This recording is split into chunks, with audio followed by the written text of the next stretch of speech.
இதை புரிந்து கொள்ளத்தக்கதாக மாலை விரைவில் அழைத்து வந்தீர். அந்த காரியத்தை புரிந்து கொண்டு தேவ சித்தத்தையும் தேவ சத்தத்தையும் கேட்டவர்களாய் இது தேவ சமூகத்திலிருந்து கடந்து செல்லத்தக்கதாக உதவி செய்ய தேவ ஆவியானவர் இடைப்படுங்க. அடிகளை மரத்தினை வெளிப்பட போகின்ற கிருபைகளுக்காக நன்றி செலுத்துகிறேன். மீட்பு ரட்சகரும் ஆகிய இயேசுவின் இனிய நாமத்தில் ஜெபக்கிறோம் எங்கள் ஜீவனுள்ள நல்ல பிதாவே, ஆமென். அல்லேலூயா, அல்லேலூயா, அல்லேலூயா. கர்த்தர் உங்களை ஆசீர்வதிக்கட்டும். கடந்த நாட்களிலே 35வது அதிகாரத்தில் 2 வசனங்களிலே தேவன் பார்க்கத்தக்கதாக உதவி செய்தார். 2வது வசனத்தை ஒருமுறை வாசித்து அந்த 3 காரியங்களை மறுபடியுமாய் ஒரு விசை பார்த்துவிட்டு 3வது வசனத்துக்கு கடந்து செல்ல போகின்றோம். கொஞ்சம் தேவனை ஆராதிக்கத்தக்கதாக இந்த நாளிலே நாம் கற்றுக்கொள்வோம். தேவன் நிச்சயமாய் பெரிய காரியங்களை செய்கின்றவராக இருக்கிறார். கடந்த நாட்களிலே யாக்கோபு அங்கே ஒரு அறைக்கூவல் விடுகின்றான் என்பதையும், ஒருவேளை தன்னுடைய ஜனங்களை அழைத்துக் கொண்டு எப்படியாவது தேவனுடைய சேர்ந்து விட வேண்டும் என்பதற்காக அப்பொழுது யாக்கோபு தன் வீட்டாரையும் தன்னோடு கூட இருந்த மற்ற அனைவரையும் என்ன பண்றாரு நோக்கி, உங்கள் இடத்தில் இருக்கிற முதல்ல ஒரு காரியத்தை புரிந்து கொள்ளுங்க. சில நேரத்தில் நம்ம அந்நிய தெய்வங்கள் என்றால் சிலை என்றோ மற்ற காரியம் என்றும் நினைக்கின்றோம். அல்ல, தேவனுக்கு பிரியமில்லாமல் நீங்கள் வைத்திருக்கிற எல்லா காரியங்களும் அந்நியமே. அல்லேலூயா. அது தேவனுக்கு ஒருவேளை எது பிரியமில்லை, சிலருக்கு பணத்து மேல, சிலருக்கு பொருள் மேல, சிலருக்கு உலகத்து மேல, சிலருக்கு ஆட மேல, சிலருக்கு ஆபரணங்கள் மேல, சிலருக்கு மற்ற காரியங்கள் மீது இருக்கலாம், ஒரு சிலருக்கு மனுஷன் மீது இருக்கலாம். மற்றவர்களுக்கு ஒருவேளை என் பிள்ளை தான் சிறந்தது, என் மகன் தான், என் தாய் தான் சிறந்தது, என் குடும்பம் தான் சிறந்தது என்று நீ தேவனை காட்டில எதை முக்கியத்துவம் படுத்துகின்றாயோ அது எல்லாம் விக்கிரகங்களே. அல்லேலூயா. நன்றாக புரிந்து கொள்வோம். ஒருவேளை எனக்கு தேவனை காட்டில எது முக்கியத்துவமாக இருக்கிறது, தேவ சத்தத்தை கேட்டு எதை நான் இன்னும் முக்கியத்துவம் படுத்திக் கொண்டிருக்கிறேன் என்று பார்த்து அந்த விக்கிரகத்தை முதலாவது என்ன பண்ணுங்க, விலக்கி போட வேண்டுமானால் அது உன் வாழ்க்கையில் இனி வரவே கூடாது. அல்லேலூயா. நம்ம விளக்குறது எப்படி இருக்குன்னா, ஆண்டவர் சொல்லிட்டாரு, கொஞ்சம் என்ன பண்ணுவோம், அல்லேலூயா, கொஞ்சம் என்ன பண்ணுவோம், தள்ளி வைப்போம். விலக்கி வைக்கிறது இல்ல, விலக்கி போனா உன்னை விட்டு எரிந்து விட என்று சொல்லுகின்றார். உன் வாழ்க்கையில் அது வரக்கூடாது. இனி மறுபடியும் தேவ அன்புக்கு உனக்கு எனக்கு என்ன பண்ண தடையா இருந்து விடவே கூடாது. ஆபிரகாம் ஒரு முறை தேவ தரிசனத்தை கண்டுவிட்டான், தேவனுடைய சத்தத்தை கேட்டுவிட்டான். 22வது அதிகாரத்தில் அதை குறித்து ஆழமாய் போடப்பட்டிருக்கிறது, நீங்கள் பார்க்கலாம். அவனுக்கு தேவனுடைய சத்தம் கேட்டபோது ஆண்டவர் சொல்லுகின்ற ஒரு காரியத்தை கொஞ்சம் அழுத்தமாய் நீங்கள் புரிந்து கொள்ளத்தக்கதாகவும், அது மட்டும் இல்லாதபடிக்கு எத்தனையோ அன்பு வைத்திருப்பான் என்பதை கொஞ்சம் உணர்ந்து கொள்ளத்தக்கதாகவும் உங்களோடு கூட பேச வாஞ்சிக்கிறது. 22வது அதிகாரத்தில் முதல் வசனத்தை ஒருவர் வாசிக்க பார்க்கலாம். இந்த காரியங்கள் நடந்த பின்பு தேவன் ஆபிரகாமை சோதிக்கிறாரு. நீ என் மேல அன்பு வச்சிருக்கிறியா? அல்லேலூயா. இல்ல உன் அன்பு என்ன காட்டிலும் வேறு யாராவது மீது இருக்கிறதா? அழைத்தவர் அவர்தான். ஏன்னா ஆதியாகமத்தின் புத்தகத்துல நீங்க பார்க்கலாம், அவர் கல்தேயர் குடும்பத்தில் பிறந்தவர். ஆதியில அவன் பாட்டனார் முப்பாட்டனார் எல்லாமே கல்தலை சிலைகளை என்ன பண்ணாங்க, உருவாக்கி கும்பிட்டவர்கள். அதே காரியத்தை தான் ஆபிரகாமுடைய அப்பாவும் செய்து கொண்டிருந்தார். மிகவும் சிறந்த முறையில் சிலை செய்யக்கூடியவர், மிகவும் உயர்தரமான காரியத்தை செய்யக்கூடியவர். அந்த நாட்களிலே அவரை போல பெரிய பணக்காரர்கள் இல்லாதபடிக்கு அத்தனையா தத்ரூபமாய் ஒரு மனுஷனை நிற்பது போல அத்தனையாய் செய்யக்கூடிய திறமை படைத்த அவங்க அப்பா பேர் என்னது? சத்தமா என்று சொல்லப்படுகின்ற அப்பா மீது அவர் அன்பு வைக்காதபடிக்கு, மற்ற குடும்பத்தை பார்க்காதபடிக்கு ஆண்டவர் அழைப்பை கேட்டபோது அப்போஸ்தலர் நடவடிக்கைகளில் நீங்கள் போய் வாசித்து பார்த்தீர்களா, உன் இனத்தையும் ஜனத்தையும். அல்லேலூயா. அப்போஸ்தலர் எழுதின நடவடிக்கைகள் 7வது அதிகாரத்தின் என்னோட கூட திருப்பிக் கொள்ளுங்கள். அப்போஸ்தலர் எழுதின நடவடிக்கைகள் ஒருவேளை நான் பழைய ஏற்பாட்டில் உங்களுக்கு காண்பித்துக் கொடுக்கிறேன், ஆனால் கொஞ்சம் புரிந்து கொள்ளத்தக்கதாக உங்களோடு கூட பேசுகின்றேன். 7வது அதிகாரத்தின் வாசிங்க. நீ உன் தேசத்தையும் உன் இனத்தையும் விட்டு புறப்பட்டு நான் உனக்கு காண்பிக்கும் தேசத்திற்கு வா என்றார். அப்பொழுது அவன் நல்லா புரிஞ்சுங்க, அவன் அதை தள்ளி வைக்கிறான். எது தள்ளி வைக்கிறான்? தன் சொந்த ஜனங்களை, தன் சொந்த தேசத்தை, தேவனுக்கு பிரியமில்லாத காரியத்தை தேவ சத்தம் கேட்டுச்சு. தேவன் சொன்னாரப்பா இதெல்லாம் விக்கிறதை தள்ளி வை. அல்லேலூயா. அத புரிஞ்சுங்க. இதெல்லாம் ஒண்ணே சொன்னா பிரதர், அது எப்படி பிரதர் உறவை விட்டு வரது அவ்வளோ பெரிய விஷயம் தெரியுங்களா? அவ்வளவு சீக்கிரம் என்ன பண்ண முடியாது, உறவை விட்டுட்டு வர முடியாத பிரதர், அதெல்லாம் பெரிய விஷயம். அதெல்லாம் நல்லா கொஞ்சம் ஆண்டவர் இப்படிதான் டெஸ்ட் வைப்பாரு. நீ அவரை நேசிக்கிறியா இல்ல மத்தவங்க மேல உனக்கு கண் இருக்குதா? அல்லேலூயா. ஒருவேளை நான் உலகத்து மேல கண்ணு வச்சிருந்தா, ஒருவேளை ஒரு தேவ மனுஷன் அழகா சொல்றான், பொருட்கள் மேல கண்ணு போச்சுன்னா போச்சையா அபிஷேகம். ஒரு ஆட்கள் மேல கண்ணு போச்சுன்னா ரொம்பதான். அல்லேலூயா. இந்த வேதம் சொல்லுகிறது, நீ உன் தேசத்தை விட்டு வா, உன் இனத்தை விட்டு வா, விட்டு புறப்பட்டு நான் உனக்கு காண்பிக்கும் தேசத்துக்கு போ. இப்ப ஆண்டவர் அட்ரஸ் கொடுக்கல, எங்க போகணும்னு சொல்லிட்டு என்ன கொடுக்கல, அட்ரஸ் கொடுக்கல. ஆனா வாழ்ந்தார். அவர் நடந்து வந்து அங்கே அவர்கள் வாழ்ந்ததான் இங்க போல இல்ல, அவர்கள் பாலைவனத்தில் ஒரு கடை முனையிலே வாழ்ந்து கொண்டிருக்கிறார்கள். அங்க போக்குவரத்து அவ்வளவா இருக்காது, எல்லாம் ஒட்டகம் தான். அல்லேலூயா. அப்படிப்பட்ட இடத்துல வெயிலின் மத்தியிலே வாழ்ந்து கொண்டிருக்கிறார். அந்த ஜனத்தோடு கூட இருந்த, அவர்களோடு கூட கிடைக்கிற எல்லா காரியத்தையும் பங்கிட்டு சாப்பிடுகின்ற ஒரே கூட்டமாய் வாழ்ந்தவர்கள் தான். ஆனா எப்படிதான் இருக்கிறாங்க, கொஞ்சம் தேவனை அறியாத, தேவனுடைய சத்தத்திற்கு செவி கொடுக்காத ஜனங்களா இருந்தபோது ஒரு மனிதனை தேவன் அழைக்கின்றார். நீ உன் தேசத்தையும் உன் இனத்தையும் விட்டு புறப்பட்டு நான் உனக்கு காண்பிக்கும் தேசத்திற்கு வா. அப்பொழுது அவன் எந்த தேசத்தை விட்டு, தன் சொந்த தேசமான கல்தேயர் தேசத்தை விட்டு கடந்து வருகிறான். புறப்பட்டு காரான் ஊரிலே, கானானுக்கு வரல. நம்ம கானானுக்கும் வித்தியாசம் தெரியாது. நிறைய நேரத்தில் நம்ம என்ன பண்றோம், காரானையும் கானான் தான் கூப்பிடுவோம். கானான் இன்னும் உருவாக்கப்படவில்லை, கானானுக்கு இன்னும் மனரம்யம் வரவில்லை. பாலும் தேனும் ஓடுகின்ற அந்த நிலைக்கு வருவதற்கு முன்பாகவே ஆபிரகாமுக்கு ஒரு அழைப்பு. நம்ம எல்லாம் கூப்பிட்டா என்ன சொல்லுவோம் சொல்லு, எல்லாத்தையும் விட்டுட்டு முடிஞ்சிட்டு கடைசி காலத்துல வந்து கர்த்தரோடு கூட சேர்ந்துக்கிறாங்க. பக்கத்துல கை பிடிச்சி சொல்லு, நீ கடைசி வரைக்கும் வரவே மாட்டேன். அல்லேலூயா. நம்ம எல்லாம் கேட்டவனே சொல்றாங்க, பிரதர் இன்னும் கொஞ்சம் காலம் இருக்குது பிரதர். என்ன காலம் இருக்குது, இன்னும் கொஞ்சம் காலம் இருக்குது. சேர்ந்து வச்சு அனுபவிச்சு ஆண்டு முடிக்கிறதுலாம் முடிச்சு என்ன பண்ற, கடைசியா நான் வரேன்ற ஆண்டவர் அப்ப கூப்பிட்டு வச்சு என்ன பண்ண போறாங்க. ஆனா நம்ம போனவனே என்ன பண்ணணும், உங்களுக்கு கிரீடம் வச்சு ஆண்டவர் கூப்பிடணும், உண்மையும் உத்தமும் உள்ள ஊழியக்காரியே உள்ளவா. இப்ப என்னால விட்டு வரணும் என்ன பண்ண முடியாது. ஆனா ஆபிரகாம் ஒரு வார்த்தையும் சொல்லவில்லை என்று வேதம் சொல்லுகிறது. அப்பொழுது அவன் கல்தேயர் தேசத்தை விட்டு, ஆண்டவர் சொல்லிட்டாரு, உடனே வார்த்தை கேட்டான். சொந்த தேசம், இவ்வளவு நாள் பிறந்து வளர்ந்த தேசம், இவ்வளவு நாள் பார்த்த ஜனங்க என்ன பார்த்தோன்னே ஆபிரகாம் எப்படி இருக்கிற, அப்பா எப்படி இருக்கிறார் என்று என்னை பார்த்து விசாரிக்கிற தேசத்துல இருந்து என்னை கூப்பிடுறீங்களா ஆண்டவர் எதிர்பார்த்து பேசினாரா? இல்ல எங்க சொந்தக்காரங்களா இங்கதாங்களா, மாமா இருக்கிறான், மச்சான் இருக்கிறான், உறவு இருக்குது, அது இருக்குது அப்படின்னு சொல்லிட்டு ஆண்டவர் வார்த்தைக்கு எதிர்பார்த்து பேசினாரா? அல்லேலூயா. நம்ம ஆண்டவர் சத்தத்தை விட்டு வேற தேசத்துக்கு போலாம் திங்க் பண்ணுவோம். ஆனா ஆண்டவர் இடத்துல என்ன பண்ண மாட்டோம். நமக்கு தெரியல என்ன காரியம், நம்ம ஆண்டவர் விட்டு தூரம் போனா பெரிய புயல் காத்து வரும். யோனாவை போலதான் கடல்ல தூக்கி போட்டுட்டு, அல்லேலூயா, வாங்கின டிக்கெட்டையும் காணும், படுத்திருந்த கப்பலையும் காணும், கீழ்த்தட்டையும் காணும்.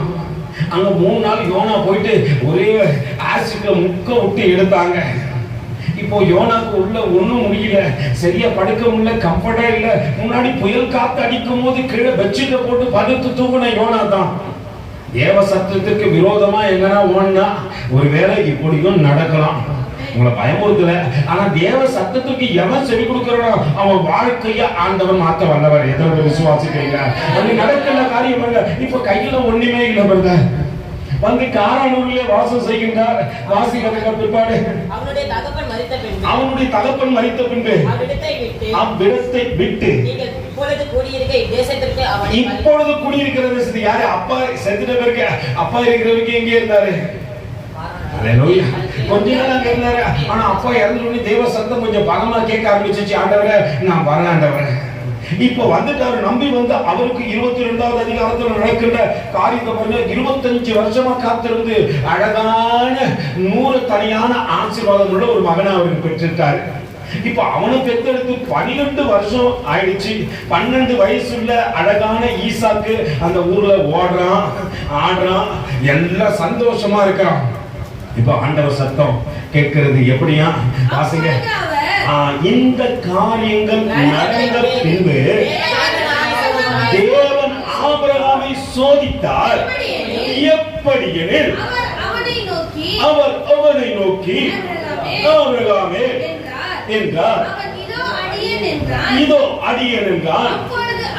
அப்பொழுது அவர் உன் புத்திரனும் உன் ஏகசுதனும் உன் நேசகுமாரனுமாகிய ஈசாக்கை நீ இப்பொழுது அழைத்துக் கொண்டு மோரியா தேசத்துக்கு எங்கே முதலாக தேவனுக்கென்று ஒரு பலி செலுத்தப்பட்டதோ, எங்கே தேவனுக்காக முதல் ஆசாரியன் எழும்பி அங்கே தகன பலியை இட்டாரோ, ஹல்லேலூயா, அந்த மோரியா தேசத்திற்கு நீ கடந்து வா என்று ஆண்டவர் சொல்லும் பொழுது ஆபிரகாம் உடனே என்ன பண்ணல?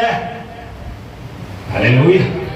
ஆண்டவரே, என்ன ஆண்டவரே, நீங்க 25 வருஷம் காத்திருந்து ஒரே ஒரு குழந்தையை கொடுத்தீங்க. அந்த குழந்தைய எப்படி 12 வயசு வரைக்கும் பார்க்க கொடுத்துட்டீங்க. இத்தனை வளரும் போது செல்லத்தெல்லாம் ஊட்டி அவனுக்கு வளர்த்தேன், எல்லா அன்பையும் காட்டி வளர்த்தேன், எல்லாத்தையும் காட்டி வளர்த்த அந்த அன்பை எடுத்து பிரிக்க பாக்கல ஆண்டவரே. அது ஒரு 25 வருஷம், இது ஒரு 12 வருஷம். மொத்தம் எத்தனை வருஷம் ஆச்சு? 25 ஒரு 12 37 வருஷம் உறவு ஆண்டவரே. யாருக்கும் காத்திருந்ததுக்காக 25 வருஷம், 12 வயசு மகன் ஆயிட்டாரு. இப்போ அதிகம் சேர்த்த எத்தனை வருஷம் ஆச்சு? 37 வருஷம் உறவு ஆண்டவரே. இந்த உறவை பிரிக்க பாக்குறீங்களே குறுக்க வந்து அப்படின்னு அவர் சொன்னாரா? ஹல்லேலூயா. ஒரு காரியம் பேசல. அவருக்கு எத்தனை வருடங்கள் என்பது முக்கியம் அல்ல, எந்த காரியங்கள் என்பது முக்கியம் அல்ல, என்ன உறவு என்பது முக்கியம் அல்ல. அவருக்கு ஒரு காரியம் நமக்கு, ஆண்டவரே உன் சத்தத்திற்கு என் செவிகளை சாய்த்து உன் சித்தத்தை கேட்டு நான் நடக்க ஆயத்த ஆண்டவரே. ஹல்லேலூயா. நல்லா புரிஞ்சுங்க. அப்படியாப்பட்ட நல்ல ஆபிரகாமுக்கு தான் விசுவாச தகப்பன் பேர் வச்சாரு. ஹல்லேலூயா. கொண்டு வந்தாரு, பேரை மாத்தினாரு, ஒரு வாழ்க்கையை மாத்தினாரு, வழிகளை மாத்தினாரு. முடுங்கி கடந்த ஆண்டவரே, உறவுகள் இல்லாம இருந்தேன். இப்ப ஆண்டவர் சொல்றாரு, வீட்டுக்குள்ளே உனக்கு உறவு வேலை செய்யறவனே 318 பேர். ஹல்லேலூயா. இப்ப ஆபிரகாமை சுத்தி எப்ப பாரு ஒரே கும்பல் தான். ஆண்டவர் பேச்சை கேட்டவனை சுத்தி எப்பவுமே பக்கத்துல கை பிடிச்சு சொல்லு, ஆண்டவர் சத்தத்துக்கு செவி கொடுத்தனா எப்பவுமே நிறைவு, ஆண்டவர் சத்தத்துக்கு செவி கொடுக்க மறுத்தனா எப்பவுமே குறைவுதான். லோத்து யார் கூட அமர்ந்து கொண்டிருந்தாலும் அவன் பார்த்து கேட்கிறான், நீ எங்களுக்கு உனக்கு என்னடா? லோத்தை பார்த்து கேட்கறது என்னது? அவன் முன்னாடி போய் வாசல் தான் உட்காந்துக்கிறாங்க. ஆனா லோத்து மதிக்கிறதுக்கு வருத்தமும் இல்லை. ஏன்னா தேவ சட்டத்துக்கு செவி கொடுக்காத மனுஷன். தேவ சட்டத்துக்கு செவி கொடுத்தா வீட்டுக்குள்ள வேலை செய்யணும் 318 பேர்னா அப்ப மத்தவங்க எத்தனை பேர் இருந்திருப்பாங்க? நல்லா புரிந்து கொள்ளுங்க. தேவ சத்தத்துக்கு செவி கொடுத்தபடினால நடக்கின்ற காரியத்தை பாருங்க. அப்பொழுது அவர் உன் புத்திரனும் உன் ஏகசுதனும் உன் நேசகுமாரனுமாகிய ஈசாக்கை இப்பொழுது அழைத்துக் கொண்டு மோரியா தேசத்திற்கு போய் அங்கே நான் உனக்கு குறித்த மலைகள் ஒன்றின் மேலே அவனை தகன பலியாக என்ன சொல்ல? ஆண்டவர் கூட்டு வச்சு என்ன சொல்ல? வாப்பா ஸ்தோத்திர பலியிடுன்னு சொல்ல. நம்ம ஆளுங்களை வாங்குறான், உங்க எல்லாருமே தகன பலிக்கிட்டுன்னு வச்சுங்க, என்ன பண்ணிருப்பீங்க? ஸ்தோத்திர பலிக்கு கூப்பிட்டாலே வரமாட்டேன்றீங்க. ஹல்லேலூயா. என்ன பண்ண மாட்டேங்க? ஸ்தோத்திர பலிக்கு கூப்பிட்டாலே ஆளுக்கு அதெல்லாம் சொல்லாதீங்க, உங்க வீட்டுல 1000 வேலை இருக்குது அப்படின்னு சொல்ல ஆட்கள் மத்தியில ஆண்டவர் கூப்பிடுகின்ற போது நல்ல ஆபிரகாமுடைய காரியத்தை பாருங்க.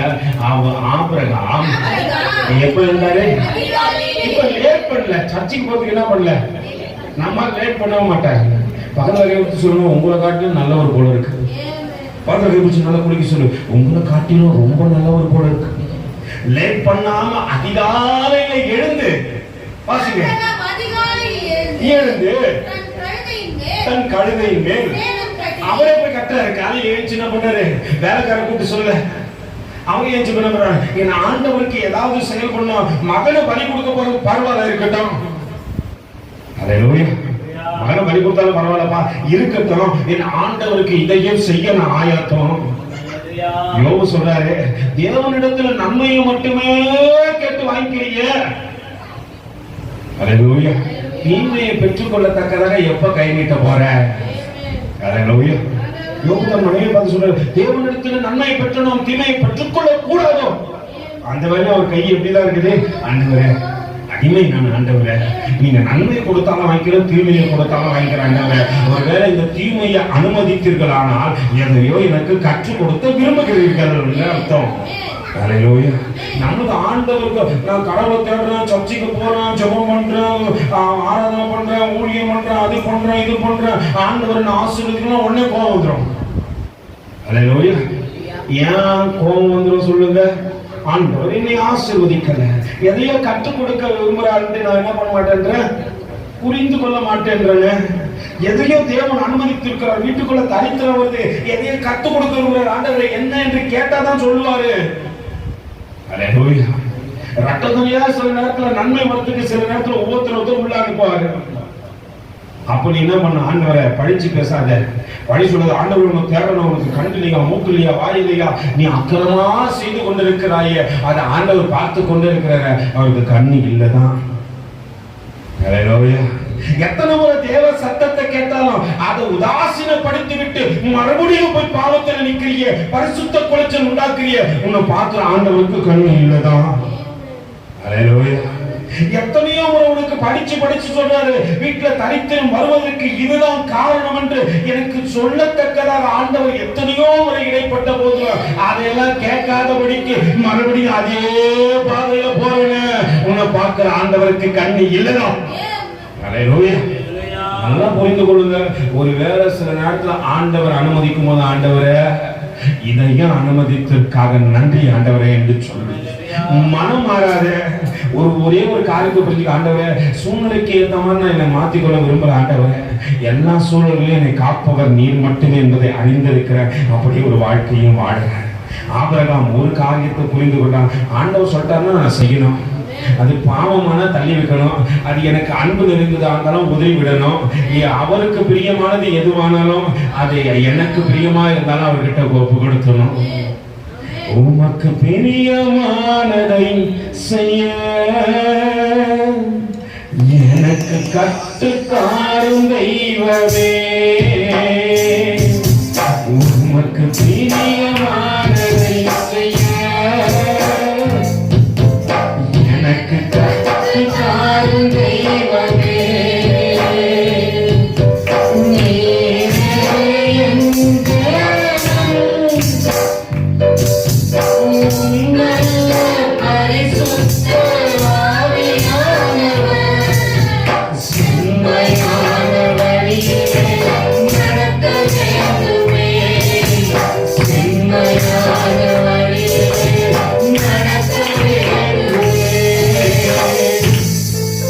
புரிஞ்சுங்க. யாரும் எழுப்புல ஆபரகாம, இப்ப நம்மளால எழுப்பணும், எழுந்துருது. சர்ச்சுக்கு டைம் ஆச்சு, பக்கத்துல வரைய குடிச்சுக்கிறது, உன்னை பத்தி தான் சொல்றாரு போல இருக்கு, நல்லா கை குளிக்கிறது, உங்களை பத்தி தான் சொல்றாரு, வாரம் உனக்கு எழுப்பணும், எழுந்து தருது. வேலைக்கு போறதுக்கு தூக்கம் வரமாட்டேன், நைட்டுலாம் முடிச்சிருந்து ஆண்டவரை பார்க்குறேன், ஆனா கர்த்தரை பார்க்கும்போது என்ன வந்தது, தூக்கமா வருது. அல்லேலூயா. உள்ள அவர் ஆவி இல்ல, பக்கத்துல வைப்பிடிச்சு சொல்லு, வேற ஏதோ ஆவி பிடிச்சு ஆட்டுது, அதனாலதான் ஆண்டவரை தேட விட மாட்டேங்குது. அவர் ஆவி இருந்துச்சுன்னா ஆண்டவர் நைட்டு பேசினாரு, காலையில தூக்கம் வரல, அவருக்கு காலையில எழுந்து கழுத மேல தடவி கொடுத்து, சேனம் கட்டிக்கொண்டு மக்கார போற, ரொம்ப தூரம் பயணம் போக வேண்டியது இருக்குது, கழுதைக்கு கொடுக்க வேண்டிய எல்லா காரியத்தையும் கொடுத்துட்டாரு, ஆகாரத்தை கொடுத்துட்டாரு, எல்லாம் கொடுத்துட்டாரு. அல்லேலூயா. நைட்டே நித்திரை தெரிஞ்சு, ஆண்டவரே காலையில உங்க தேட வேண்டிய காரியம் உண்டு, ஆண்டவரே ஒருவேளை நான் மறந்து கூட தூங்கி விடாதபடிக்கு மகிமையின் மன்னவனை தேடத்தக்கதாக எனக்குள்ள விழிப்பு கொடுத்து கொண்டே ஆண்டவரே. அந்த விழிப்பு இன்னைக்கு வரலன்னா அவர் பரலோகத்திலிருந்து ஒரு சத்தம் கொடுக்கும் போதும் வராது. அல்லேலூயா. இன்னைக்கு எச்சரிக்கை அடைந்து நான் எழுந்திராவிட்டால் அன்னைக்கு மட்டும் எப்படி பிபி உதசனை எழுந்திருப்பேன். அல்லேலூயா. அனுபவ காதெல்லாம் கேட்டுறோம் பிரதர், இன்னைக்கே கேட்க மாட்டேங்குது, கூட்டம் ஏந்துருமா. அல்லேலூயா. நல்லா புரிந்து கொள்ளுங்க. ஆபிரகாம் யாரும் சொல்லவில்லை, எழுந்தான் கழுதைக்கு சேணம் கட்டினான். வேதம் சொல்லுகிறது, வாசிங்க, சேணம் கட்டி எழுந்து கட்டி 2 பேரையும் தன் குமாரன் ஈசாக்கையும். நல்லா புரிஞ்சுங்க. வேலைக்காரன் முன்னாடி எழுப்பிட்டேன், போய் கிளம்பி ரெடியா இருங்கடா, சத்தம் காட்டாதீங்க. சத்தம் காட்டினீங்கன்னா சாரலை எழுந்துப்பாங்க. அல்லேலூயா. சத்தம் காட்டினா யாரும் எழுந்துப்பாங்க? நல்லா புரிஞ்சுங்க. ஆண்டவருக்கும் அவருக்கும் இருக்கிற உடன்படிக்கையில யார் வரக்கூடாது? உள்ள மனைவி வரக்கூடாது. அல்லேலூயா. நம்மளுக்கு யார் வேணாலும் வரலாம். நாங்க ஆண்டவர்கிட்ட பேசிட்டு சும்மா இருப்ப. ஃபர்ஸ்ட் முதல்ல பிள்ளைங்களுக்கு இடம் கொடுப்போம், புருஷனுக்கு இடம் கொடுப்போம், மனைவிக்கு இடம் கொடுப்போம், மற்றவர்களுக்கு இடம் கொடுப்போம், உறவுக்கு இடம் கொடுப்போம். அல்லேலூயா. யாருக்கு இடம் கொடுக்க மாட்டோம்? ஆண்டவருக்கு இடம் கொடுக்க மாட்டோம். ஆனா இவரு எப்படி அப்படின்னா கொஞ்சம் வித்தியாசமானவர். அல்லேலூயா. உலகத்துக்குள்ள இருக்கும்போது தேவ சத்தம் கேட்டபோது ஒப்பு கொடுத்து கடந்து வந்தவர்களாச்சு. வித்தியாசமானவர். ஆண்டவரை தொழுது கொள்ளணும், அவருக்கு தகன பலி செலுத்தணும்னா அவர் என்ன பண்ண மாட்டாரு? மனைவி கூட இருக்க மாட்டாரு. ஒரு வேலை அவங்க எழுந்துக்கிட்டமே என்ன பண்ணும்? ஆண்டவர் தானே அவங்கள என்ன பண்றோம்? ஒருவேளை சாராளுக்கு வெடி வந்துச்சுன்னா என்ன பண்ணும்? நானும் வரேங்க உங்க கூட அப்படின்னு எழுந்துருந்தா பரவாயில்ல. சாராள் இப்போ நல்லா தூங்குது. அல்லேலூயா. அவருக்கு எழுந்தார். 2 வேலைக்காரரை கூட்டு கொண்டார். தன் மகன் ஈசாக்கை எழுப்பி அவன் முகத்தை அவரே கழுவி அவனுக்கு என்ன காரியம் வேண்டுமோ என்று கேட்டு அவன் அழகா தூக்கி, மகனே, நான் உன்னை இந்த கழுதை மேல படுக்க வைக்கிறேன், நீ படுத்து தூங்கி கொண்டு வா, நம்ம பயணம் வெகு தூரம் இருக்கும் என்று சொன்னார்கள். குமாரன் ஈசாக்கை கூட்டிக் கொண்டு தகனபலி கட்டைகளையும் திறந்து கொண்டு தேவன் தனக்கு குறித்த இடத்திற்கு புறப்பட்டு போனான். 3 நாள். அல்லேலூயா.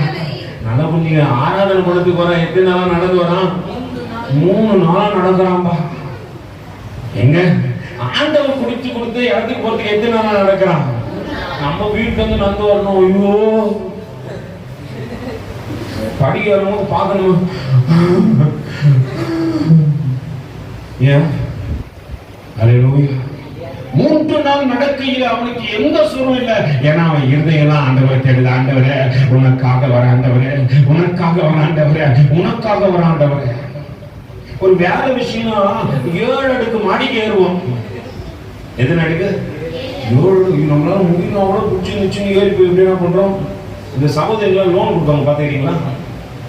அதே போய் மகளிர் லோனுக்கு வந்து அவங்க ரோட்ல உட்கார சொல்லுவாங்க. எத்தனை மணி நேரமா உட்காரணும்? எத்தனை மணி நேரம் உட்காரணும்? லோன் கொடுத்து 2 மணி நேரம் உட்கார வச்சுங்களா, அந்த ரோட்ல உட்காந்துருப்போம். நம்ம இடுப்பு ஆடவே ஆடாது. பார்த்துக்கிறீங்களா? இங்க வந்து எப்படி ஆடும்?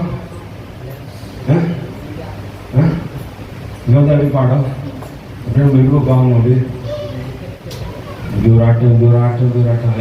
3 நாள் அவன் பயணத்தில் அவனுக்கு ஒரு களைப்பில்ல. அவன் இருதயம் ஏற்க எல்லாம் அவரை நோக்கி, ஆண்டவரே, உங்க முழு உள்ளத்தோடு ஆராதிக்கணும், முழு பலத்தோடு கூட அன்புக்கு செலுத்தணும். அதற்கு இடைஞ்சலாய் வருகின்ற சாராளையும் நான் மறந்து விடணும் ஆண்டவரே. அல்லேலூயா. நடக்கின்ற காரியத்தை பாருங்க, வாசிங்க. 3ஆம் நாளிலே தன் கண்களை ஏறெடுத்து பார்த்தபோது தூரத்தில் அந்த இடத்தை பார்த்துட்டான். எங்க பார்த்துனா? ரொம்ப தூரத்துல அந்த இடத்தை பார்த்துட்டான். இப்ப 12 வயசு மகனை பிடிச்சிக்கின்னு என்ன பண்றான்? 2 வேலைக்காரங்க, அப்பா இங்கே இருங்கப்பா, நான் மலை மேல போயிட்டு நானும் என் பிள்ளை என்ன பண்ணிட்டு வரோம்? பலி செலுத்தி விட்டு வரும். அங்க போறான். இங்கு இந்த நாட்கள் போல அந்த நாட்கள்ல ஏற்கனவே சொல்லியிருப்பேன்.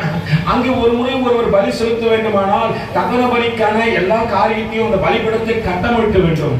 அந்த கல்லெல்லாம் கொண்டு வந்து ஈசாக்கு 12 வயசு மகன் கொண்டு வந்து, அப்பா அப்பா இந்த கல்லை வச்சு கட்டுங்கப்பா, இந்த கல்லை வச்சு கட்டுங்கப்பா, இந்த கல்லை வச்சு அழகா அப்பா ஆபிரகாம் அழகா கட்டி முடிச்சிட்டாரு. இப்ப மேல கட்டி அடக்கணும். லோயா. நல்லா பாருங்க, ஊழியன சும்மா இல்ல, பிரயாசங்கள் இருக்கத்தான் செய்யும். வந்தவனி அப்படியே உட்கார்ந்து கொண்டு அப்படியே இருந்துட்டு போனான்னு நினைக்கிறது ஊழியம் அல்ல. ஆண்டவருக்கு உண்மையான பலி செலுத்த வேண்டுமானால் சில நேரத்தில் நம்ம பிரயாசப்பட்டு தான் ஆகணும்பா. அது ஒரு வேளை சரீர வழியா இருக்கலாம், சில நேரத்துல மனசும் வழியா இருக்கலாம். ஆனா தகன பலி செலுத்த வேண்டியவர்கள் செலுத்தியே ஆக வேண்டும். இப்போ மதம் கொண்டு வந்து கொடுக்கிற எல்லா கண்ணையும் அடைக்க வைத்த பிற்பாடு அவன் உடனே என்ன பண்றான்? கட்டையை அடைக்கிறான். ஏன்னா ஈசாக்கு வர சொல்லிக்கிட்டாப்பா, பலி எங்கப்பா? பலி செலுத்துறதுக்கான ஆட்டுக்குட்டிங்க அதை ஆண்டவர் பார்த்துக் கொள்வார். இவ்வளவு நாள் ஈசாக்கு எல்லாவற்றையும் செய்து முடித்து அப்பா ஆபிரகாம் கையை பிடிக்கிறாரு. மகனுக்கு அந்த புரி வித்தியாசமாய் தெரிகிறது. அப்பா ரொம்ப அடித்து பிடிக்கிறீங்கப்பா என் கைய, என் கை ரொம்ப வலிக்குதுப்பா. அப்பா சொல்றாரு, இல்லடா மகனே, இல்லப்பா இவ்வளவு நாள் நீங்க தான்ப்பா என் வாழ்க்கையில சூப்பர் ஹீரோ. எனக்கு எல்லா பிள்ளைகளுக்கு யார் தான் சூப்பர் ஹீரோ? அப்பா தான் சூப்பர் ஹீரோ. ஏன்னா அவங்களே பார்த்து பார்த்து அப்பா அம்மாவை 2 பேரும் பார்த்து பார்த்து வளர்க்க அப்படின்னால அவங்க நல்ல மாடல்கள். அம்மா நல்ல காரியத்தை சொல்லிப்பா, அதான் தாயின் போதகத்தை அல்லாது. இப்ப அப்பதான் சூப்பர் ஹீரோ, அப்பதான் எல்லா நேரத்திலும் விளையாடுறாரு, அப்பா எல்லா காரியத்தையும் செய்யறாரு. அப்பா பிடி கொஞ்சம் இறுக்கமா இருக்கும் போது ஈசாக்கு, அப்பா வலிக்குது அப்பா எனக்கு ரொம்ப. அப்பா சொல்றாரு, கொஞ்ச நேரம்டா வலிக்காது, கொஞ்சம். அப்பா சொல்றாரு, இப்போ உன்னதானே தகன போய், அப்பா வேண்டாம்ப்பா விளையாடாதீங்கப்பா, கையை விடுங்கப்பா அப்படின்னு சொல்லும் போது அப்பா இன்னும் கொஞ்சம் இறுக்கமா பிடிக்கிறாரு. அப்பா இவ்வளவு நாள் அன்பு நிறைந்தவராய் பார்த்த அப்பாவின் முகத்திலே ஒரு கோரம் தெரிகிறது. மகன் ஈசாக்கு பயப்படுகின்றான். உடனே அவர் தன்னிடத்தில் எடுத்து அந்த கையில எடுத்து இறுக்கமாய் மகனை கட்டும் போது அவனுக்கு மரண பயம் முகத்தில் வந்து விட்டது. ஆபிரகாமுக்கு சிந்தை மாறினவனாய் 12 வயதிலாய் இத்தனை ஆண்டு காலமாய் எத்தனையோ ஆண்டு காலம் குழந்தை இல்லாம இந்த குழந்தை கொடுத்து ஆண்டவரை, ஆனா இது பலியாய் செலுத்த சொல்கின்றீங்க, அது இது எனக்கு முக்கியம் ஆண்டவரே, உன்னோடு கூட எனக்கு இருக்கிற உறவு தான் முக்கியம் ஆண்டவரே, உன்னோடு கூட எனக்கு இருக்கிற உறவு தான் முக்கியம். அந்த உறவுக்கு இடையிலே மகனாகட்டும், மனைவியாகட்டும், வேலைக்காரனாகட்டும், வேலைக்காரியாகட்டும், மற்ற எந்த காரியமாகட்டும் ஆண்டவரே, அல்லேலூயா, அதற்கு இடம் ஆண்டவரே, உனக்கு மட்டும்தான் இடம். அவர் கட்டும் பொழுது மகன் அழுகின்றான், மகன் துடிக்கின்றான். அப்பா முகத்தில் இத்தனை கொடூரத்தை கண்ட மகனுக்கு மரண பயம் வந்து விட்டது.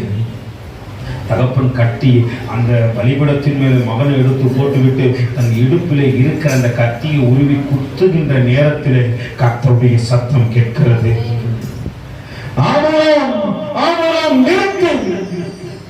நீ உண்மையுள்ள மனிதன் என்பதை அறிந்து கொண்டேன் என்பதை தேவன் சொன்னபோது அவன் கொஞ்ச நேரத்திலே ஆண்டவரே, இந்த கடைசி வேளையிலும் என் மன விருப்பத்தை அறிந்தவர் நீர் மாத்திரமே ஆண்டவரே. அல்லேலூயா. அவர் கொல்லுவதற்காக அழைத்து வந்ததோ இல்லை பலி கொடுக்க சொன்னதோ, அது அப்பதான் அவருக்கு தெரிஞ்சது, ஆண்டவர் எனக்கு ஒரு சோதனை வைத்திருக்கிறார், இந்த சோதனைகளை நான் தாண்டி வர வேண்டுமானால் எந்த உறவுகளாகட்டும் முதலை தள்ளிவிட்டு தான் வர வேண்டும். இந்த ஆதியாகமத்தின் புத்தகத்தில் 35வது அதிகாரத்திலே தேவன் ஒரு காரியத்தை சொல்கிறார். என்னவா? அப்பொழுது யாக்கோப்பு தன் வீட்டாரையும் தன்னோடு கூட இருந்த மற்ற அனைவரையும் நோக்கி, உங்களிடத்தில் இருக்கிற அந்நிய தெய்வங்கள் என்ன பண்ணுங்க, விலக்கி போடுப்பா. அந்நிய காரியங்கள் நல்லா புரியுங்க. சொந்த மகனை விலக்கி போட்டான், சொந்த மனைவியை விலக்கி போட்டான். இன்னைக்கு அந்நிய காரியத்தை விலக்குகின்றோமா, விலக்காம நாமளே வைத்துக் கொண்டிருக்கிறோமா? அல்லேலூயா. நேரம் முடிந்து விட்டது. தேவ சமூகத்தில் ஒரு ஒப்புறுதலோடு கூட போகிறோம். ஆண்டவரே, ஆபிரகாம் தன் சொந்த மனைவியை விலக்கினான், வேலைக்காரனை விலக்கினான். எங்க அந்த தடை வந்த போது வேலைக்காரனை விலக்கினான். சொந்த மகனையும் ஆண்டவரே, நீ கேட்டா இதையும் கொடுக்கறதுக்கு நான் ஆயத்த ஆண்டவரே, ஆனா உனக்கும் எனக்கும் இருக்கிற உறவுல ஒருத்தியும் வந்துவிடக் கூடாது என்பதில் அத்தனை எச்சரிக்கையாக இருந்தான். இந்த ஆண்டவரை ஆராதிக்க யாக்கோபு தன் ஜனங்களை அழைத்து சொல்லுங்க, அப்பா உங்களிடத்துல இருக்கிற அந்நிய தெய்வங்களை விலக்கி போடு. இப்ப நீங்க வாலிப தங்கச்சியோ தம்பியோ அக்காவோ அண்ணனோ, ஒருவேளை நாம எல்லாம் தேவனுக்கு பிரியமில்லாத ஒரு காரியத்தை வைத்துக் கொண்டிருக்கிறோம். அது வாலிப மகளாகட்டும், வாலிப தம்பியாகட்டும், ஆண்டவரே உமக்கு பிரியமில்லாதது எது ஆண்டவரே? ஆண்டவர் இந்த வேலையில சொல்லாது, எனக்கு பிரியமில்லாத அந்நியத்தை உன்னிடத்தில் விட்டு விலக்கு. அது உனக்கும் என்னையும் சேரக்கூடாதபடிக்கு தடையாய் இருக்கிறது.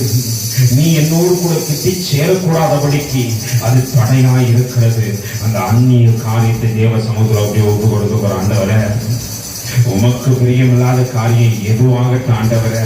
ஒருவேளை ஆபிரகாம் தன் சொந்த மனைவியை விலக்கி விட்டார், வேலைக்காரர்களை விலக்கி விட்டார், தன் இதோ தகப்பனின் மகனையும் ஆண்டவரே மரணத்திற்கு கொடுக்கணும்னு ஆயத்தாண்டவரே அதையும் விலக்கி விட்டார். இப்ப ஆபிரகாமுக்கும் ஆண்டவருக்கு நடுவில் ஒருத்தனும் இல்லை. ஆபிரகாம் கத்தியை ஓங்குகின்ற போது கர்த்தருடைய கரமே ஆபிரகாம் கரத்தை பிடிச்சது. ஏன்னா ஆபிரகாமே, நீ எனக்காக எல்லாத்தையும் கொடுக்கும்போது நான் உன் பக்கத்திலேயும் அருகிலேயே நின்று உன்னை பார்ப்பேன் என்று ஆண்டவர் அந்த நாட்களிலே பார்த்ததை ஆவியானவர் உணர்த்துகின்றார். அவன் கரத்தை செயல்பட முடியாதபடிக்கு பற்றி பிடித்தது ஆண்டவருடைய கரமே. இவனை பலி செலுத்துவதற்காக அல்ல, உன்னை சோதிப்பதற்காக அழைத்து வந்து இந்த சோதனையிலே என்னை இன்னும் நீ கிட்டி சேர்ந்துட்ட ஆபிரகாம். இவனா தொடாம இருந்த இன்னைக்கு உன் கரத்தை நான் தொட்டு நான் உன்னை இன்னும் இணைத்துக் கொள்ளத்தக்கதாக என் உறவுக்குள் கடந்து வந்து விட்டாய் ஆபிரகாம் என்று அன்று ஆபிரகாமை ஆண்டவர் அழைத்துக் கொண்டார். நாம் எந்த நிலையில் இருக்கிறோம்? ஆண்டவருக்காக சிலவற்றை ஒதுக்குகின்றோமா, ஓரம் தள்ளுகின்றோமா? அது அந்நியம் என்று அறிந்து நான் வைத்துக் கொண்டிருக்கிறேன். நான் ஒருவேளை வாலிப தம்பிய தங்கச்சி ஆண்டவர் உன்னை பார்த்துதான் கேட்கிறாரு, என் திட்டி சேரக்கூடாதபடிக்கு உன்னிடத்தில் இருக்கிற அந்நியத்தை விளக்கு. அந்நியத்தை விளக்க ஆண்டவர் சொல்லுகின்றார். அடுத்த கட்டம் நீ ஆராதிக்க போற, அடுத்த கட்டம் தேவனுடைய நாமத்தை மகிமைப்படுத்த போற, அடுத்த வாரம் ஈசாக்குடைய காரியங்கள், யாக்கோபுடைய காரியங்கள் எப்படி இருந்தது என்பதை நாம் ஆராய்ந்து பார்க்க போறோம். ஆனால் அந்நியங்களை விளக்கத்தக்கதாக ஆண்டவர் சொல்லுகின்றார். ஆண்டவர் இந்த வேலையில் அப்பொழுது யாக்கோபு தன் வீட்டாரையும் தன்னோடு கூட இருந்த மற்ற அனைவரையும் நோக்கி, உங்களிடத்தில் இருக்கிற அந்நிய தெய்வங்களை விலக்கி போட்டு, ஆண்டவரை நான் விலக்கி போடத்தக்கதாக ஒரு ஆவியின் அபிஷேகம் மீது ஊற்றப்படட்ட ஆண்டவரை, சுயத்தில் நான் எதையும் பிடித்துக் கொள்ளாதபடிக்கு ஆண்டவரை, என் சுயநலத்திற்காக எல்லாம் பாவத்திலும் நான் தனித்திருக்க கூடாதபடிக்கு ஆண்டவரை விலக்கி போடத்தக்கதாக ஆவியின் அபிஷேகம் மீது ஊற்றப்படட்ட ஆண்டவரை, அந்த இதோ தகப்பனை அபிஷேகத்தின் நிரப்புதல் என் அழுக்கை கழுவிய இடத்திலிருந்து எடுத்து விடட்டும். அது இதோ தகப்பனை இருதயத்தின் கடினமானாலும் அதை லகுவாக்கப்படட்ட ஆண்டவரே, தேவ பிரசன்னத்தை உணரத்தக்கதாக அப்படியே ஒப்பு கொடுக்கும். ஆண்டவரே, உங்க கல்வாரி ரத்தம் ஊற்றப்படட்ட ஆண்டவரே, நீ விலக்கி போட சொன்ன அந்த காரியம் விலக்கி போடக்கூடாதபடிக்கு நான் இன்னும் இறுக்கி பற்றி கொண்டிருக்கிற ஆண்டவரே, வாலிப தங்கச்சிய அந்த அது தேவன் சொல்லுகின்ற காரியம் எதுவாகட்டும் அதை விலக்கி போடு. வாலிப தம்பிய தேவன் சொல்லுகின்ற காரியம் எதுவாகட்டும் விலக்கி போட. அது தேவனை விட்டு உன்னை தூரப்படுத்துகின்ற காரியமாக இருக்கலாம், அதையும் விலக்கி போட ஆண்டவரே. உன்னை விட்டு தூரப்படுத்துகின்ற எந்த காரியமாகட்டும் விளக்கிற ஆண்டவரே, விளக்கிற ஆண்டவரே, விளக்கிற ஆண்டவரே. அப்பதான் நீ விசுவாசத்திலே வேறு கொண்டு ஏற முடியும். நன்றி செலுத்துகின்ற ஆவியானவர் நன்மையின் கரத்தில் தாழ்த்தி ஒப்பு கொடுக்க கர்த்தருடைய தயவுள்ள கரம் தேவனுக்கு பிரியமில்லாத காரியத்தெல்லாம் என்னை விட்டு விலக்கட்ட ஆண்டவரே. பரிசுத்த ஆவியானவர் எங்களுக்கு உதவி செய்யட்டும். உன்னத கரத்தில் தொடர்ந்து எங்களை நடத்தட்டும். மீட்பர் ரட்சகருமாகிய இயேசுவின் இனிய நாமத்தில் சுபம் கேளும் எங்கள் ஜீவனுள்ள நல்லதில் ஆவியும். ஆமென். அனைவரும் மரத்துக்கு நீரே கரங்களை உயர்த்தி பரிசுத்த ஆவியானிடத்தில் ஒப்பு கொடுத்து முழு இருதயத்தோடு முழு ஆத்மாவோடு முழு பலத்தோடு கூட சேர்ந்து சொல்லுவோமா? என் ஆத்துமாவே கர்த்தரை ஸ்தோத்திரி, என் முழுவதுமே பரிசுத்த நாமத்தை ஸ்தோத்திரி. என் ஆத்துமாவே கர்த்தரை ஸ்தோத்திரி, கர்த்தர் செய்த சகல உபகாரங்களையும் மறவாதே. ஆமென். ஆசீர்வாதத்தை பெற்றுக்கொள்ளும். கர்த்தராகிய இயேசு கிறிஸ்துவின் கிருபையும் பிதாவாகிய தேவனுடைய அன்பும் பரிசுத்த